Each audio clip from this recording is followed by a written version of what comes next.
Hey guys, this is Samuel, and I know in light of the tragic shooting, people once again want to pass gun control efforts.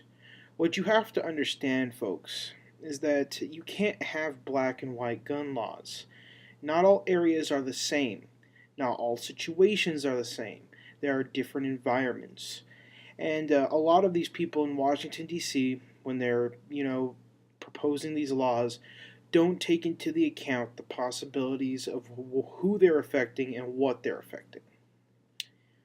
A lot of people that live in these big cities just don't understand how important guns are to people living in rural areas.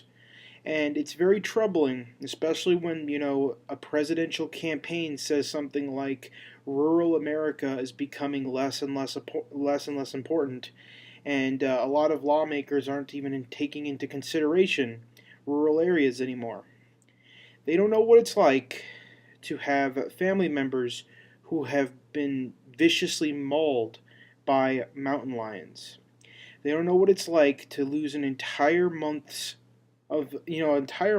supply of food in a night due to coyotes. They don't know what it's like. They don't understand that situation. They don't understand how important it is to have the right to defend yourself when there are no police. What people don't understand is that police aren't everywhere, and it's very difficult for some areas to have police. Let me give you the situation where I live right now. There is no state jurisdiction or county jurisdiction nearby because I live in an area where there are Native American reservations nearby. So the jurisdiction belongs to the Bureau of Indian Affairs. Unfortunately, the Bureau of Indian Affairs cannot help people who are not Native American. And because our population is so small, the Bureau of Indian Affairs only grants the Pueblo where I live one police officer, and we share that police officer with the San Ildefonso Pueblo as well. So, one police officer for two areas of about 500 people apiece. One police officer. Um, the Powake BIA has no grounds or jurisdiction to where I live. So even though they have a very hefty police force, they can't come anywhere near me. If I'm in trouble, the BIA can't help me unless a Native American's involved or it's on Native American land.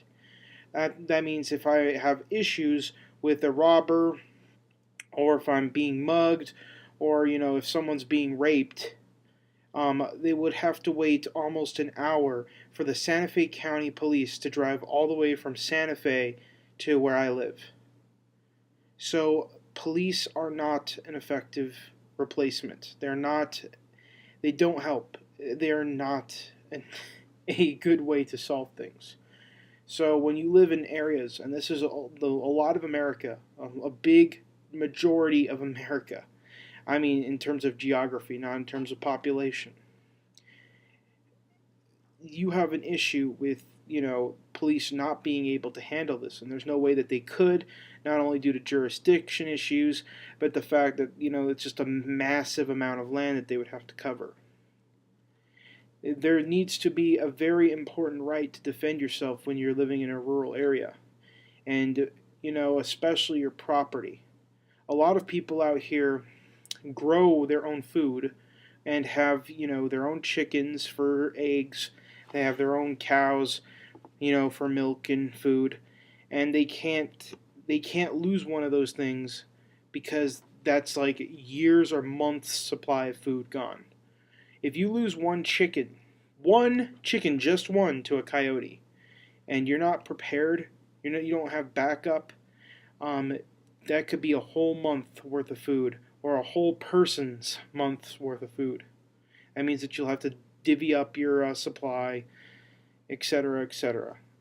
I've known people who have had to suffer that, and we've since we knew them, we shared our eggs with them because they were going through a rough time with that.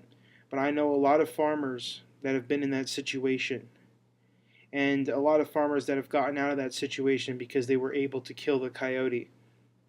These are issues, And, how can you trust politicians who don't know what it's like to be in those situations and can't even tell the difference between a clip and a magazine on a gun? They don't know the difference. They don't know what an automatic weapon is. They don't understand what semi auto means. And they don't understand anything about guns. They don't know how they work. They've probably never even used one. How can you trust these people with regulating something they know nothing about? And a lot of them don't care about rural America, and it's becoming more and more obvious. So please, don't appeal to your own emotions. You can't take something like the horrible tragedy and make sweeping legislation across the board. You don't know who you're affecting. You know, it's not going to help at all, and all you're doing is hurting people who actually do need these tools. Samuel out.